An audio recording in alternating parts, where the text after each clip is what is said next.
नमस्कार दोस्तों, आज हम बात करने वाले हैं एक कॉमन कंडीशन के बारे में। वैसे तो वो कंडीशन काफ़ी क्वाइटली चालू होती है, लेकिन कभी कभी ये हमें सीरियस कंडीशन तक पहुंचा सकती है।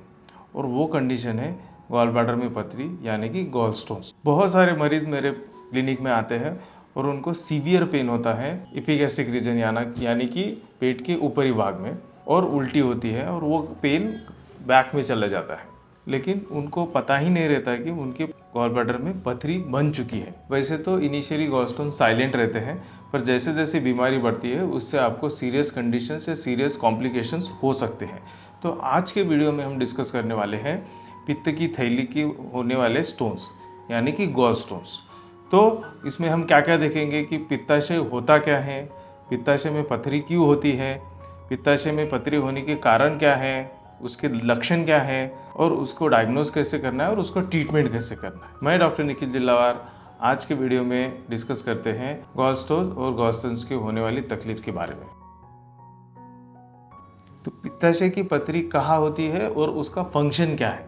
पित्ताशय की पथरी यानी कि गॉल ब्लैडर जो है अपने लीवर के नीचे रहता है और वो पेट के ऊपरी भाग में रहता है। उसका फंक्शन क्या है, जैसे कि लीवर में पित्त बनता है और वो गॉल ब्लैडर में स्टोर होता है, और जैसे जैसे हम खाना खाते हैं तो वो गॉल ब्लैडर में से जो पित्त है वो स्लोली रिलीज होता है और वो डाइजेशन में हेल्प आउट करता है। गॉल ब्लैडर पथरी के भी टाइप्स होते हैं। वो जनरली 3 टाइप्स की पथरी रहती है। एक कोलेस्ट्रॉल स्टोन रहता है, दूसरा पिगमेंटेड स्टोन रहता है और तीसरा मिक्स रहता है। कोलेस्ट्रॉल में ज़्यादा कोलेस्ट्रॉल होने के कारण कोलेस्ट्रॉल स्टोन्स बनते हैं।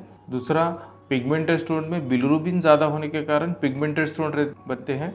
पिगमेंटेड स्टोन जनरली ये डार्क ब्लैक कलर के रहते हैं और कोलेस्ट्रॉल जनरली येलो कलर के रहते हैं। और मिक्स टाइप की जो स्टूल जो रहती है वो थोड़े से कम डार्क कलर के रहते हैं, क्योंकि वो कोलेस्ट्रॉल और बिलिरुबिन दोनों मिक्स होने के कारण उनका जो कलर थोड़ा सा लाइट डार्क रहता है। गॉल स्टोन्स होता क्यों है? जनरली बाइल जो है वो लीवर से सिक्रेट होता है और इसमें कोलेस्ट्रॉल, बिलिरुबिन और बाइल सॉल्ट, ये तीनों चीज़ों से बाइल बनता है। पर इन तीनों चीज़ों में कुछ इम्बैलेंस हो जाए तो स्टोन्स बनते हैं। जैसे कि पहले हमने देखा कि कोलेस्ट्रॉल स्टोन्स, उसमें अगर कोलेस्ट्रॉल बढ़ जाता है तो कोलेस्ट्रॉल स्टोन बढ़ेंगे। अगर बिलिरुबिन बढ़ता है तो पिगमेंटेड स्टोन बनेंगे। तो जैसे कि पहले हमने डिस्कस किया था, तो कुछ भी जैसे बिलिरुबिन, बाइल सॉल्ट और कोलेस्ट्रॉल, इन 3 चीज़ों का कुछ भी इम्बैलेंस होता है तो पित्त की थैली में स्टोन्स बनते हैं। तो उसके लिए बहुत सारे रिस्क फैक्टर्स हैं। तो वो क्या रिस्क फैक्टर्स है, हम ये देखते हैं। तो क्या क्या रिस्क फैक्टर्स रहते हैं, जैसे कि फैटी फर्टाइल फीमेल्स में ये बहुत कॉमन रहता है। फैटी मीन्स जैसे कि पेशेंट्स अगर बहुत ओबीज हैं तो ऐसे पेशेंट्स में स्टोन्स होने के ज़्यादा चांसेस है। अगर पेशेंट्स के कोलेस्ट्रॉल लेवल्स ज़्यादा है तो उनमें भी पेशेंट्स को कोलेस्ट्रॉल स्टोन्स होने के ज़्यादा चांसेस है। अगर पेशेंट प्रेग्नेंट है तो प्रेगनेंसी में भी क्या होता है कि ईस्ट्रोजन्स लेवल ज़्यादा होने के कारण पेशेंट्स को स्टोन्स होने के ज़्यादा चांसेस रहते हैं। दूसरे जैसे मेडिकल कंडीशंस है, जैसे डायबिटीज़ है, इस पेशेंट्स में भी पेशेंट्स को ज़्यादा स्टोन्स होते हैं। कुछ पेशेंट्स को हार्मोनल रिप्लेसमेंट थेरेपी या फिर कोलेस्ट्रॉल लोइंग ड्रग्स हैं, उसके कारण भी पेशेंट्स को स्टोन्स होते हैं। कुछ हिमोलिटिक एनीमिया जैसे सिकल सेल एनीमिया है या फिर हेरिडिटरी स्पिरोसाइटोसिस है, ऐसे कंडीशन में भी पेशेंट्स को गॉल स्टोन्स होने की रिस्क ज़्यादा होती है। पित्त की पथरी के कारण सिम्टम्स क्या होते हैं? तो जनरली क्या होता है कि अगर वैसे देखा जाए तो 90% ऑफ द पेशेंट्स को सिम्टम्स नहीं रहते, उनको हम असिम्टोमेटिक गॉल ब्लैडर स्टोन्स बोलते हैं, जिसको हम साइलेंट गॉल स्टोन्स भी बोलते हैं। वो होता क्या है कि जैसे कि ये 90% जो पेशेंट्स रहते हैं उनमें आगे जाके 10 से 15% पेशेंट में आगे जाके दिक्कत हो सकती है। इसलिए असिम्टोमेटिक पेशेंट्स या silent gall bladder stones patient को हम जनरली कुछ ट्रीटमेंट एडवाइज नहीं करते और सीरियल फॉलो बोलते हैं। दूसरे कैटेगरी की जो है वो सिम्टोमेटिक गॉल स्टोन्स रहते हैं। सिम्टोमेटिक गॉल स्टोन्स मीन्स क्या होता है, इस पेशेंट्स में मरीज को सीवियर पेन होता है। एपिगैस्ट्रिक रीजन मीन्स पेट के ऊपरी भाग में जोर से पेन होता है और वो पेन कभी कभी बैक में या पीठ में चला जाता है। कभी कभी pain right upper abdomen means पेट के ऊपरी भाग में भी रह सकता है। पेशेंट को इतना पेन होता है कि पेशेंट्स को वॉमिटिंग होने लगती है, मलमल या नौशिया जैसा फीलिंग होता है, और पेशेंट्स को बहुत से बार ऐसा होता है कि इमरजेंसी में हॉस्पिटल में जाके इंजेक्शन भी लगवाना पड़ सकता है। कभी कभी क्या होता है कि स्टोन ब्लॉक होने के कारण पेशेंट्स को इन्फेक्शन होता है और पेशेंट को फीवर होता है। कभी कभी पित्त की पथरी फिसलने के कारण वो पित्त की नली में आता है और उसके कारण पेशेंट को पीलिया होता है, यानी कि जॉन्डिस होता है। तो ये सब चीज़ें मरीज को हो सकती है। तो इसका डायग्नोसिस कैसे करता है? तो जनरली पेशेंट्स को अल्ट्रासाउंड करने के लिए बोलते हैं, यानी पेट की सोनोग्राफी। उसमें हमें दिखता है कि पित्ताशय में पथरी है या नहीं है, पित्ताशय को सूजन है या नहीं है, पित्ताशय की पथरी पित्त की नली में तो आई नहीं है। ये सब चीज़ें हमें दिखाई देती है। दूसरा, हम पेशेंट्स को लीवर फंक्शन टेस्ट एडवाइस करते हैं, जिसके कारण हमें पता चलता है कि पेशेंट्स को जॉन्डिस है या नहीं है, ये भी पता चलता है। कभी कभी क्या होता है कि पित्त की पथरी अगर पित्त की नली में आता है तो उन पेशेंट्स को हमें MRCP यानी कि MRI करना पड़ सकता है।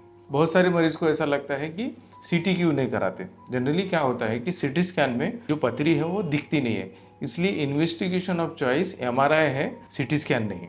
तो ये सब चीज़ें हम उसको डायग्नोस करने के लिए कर सकते हैं। तो गॉल ब्लैडर स्टोन का ट्रीटमेंट क्या होता है? जैसे कि हमने देखा कुछ पेशेंट्स को असिम्टोमेटिक स्टोन्स रहते हैं और किसी को सिम्टोमेटिक स्टोन्स रहते हैं। मीन्स असिम्टोमेटिक स्टोन्स में पेशेंट्स को कुछ भी तकलीफ नहीं रहती। जैसे कि पेशेंट को कुछ अलग प्रॉब्लम रहता है और पेशेंट कुछ इन्वेस्टिगेशन करने गया तो उसमें पता चल जाता है कि उसको स्टोन्स है।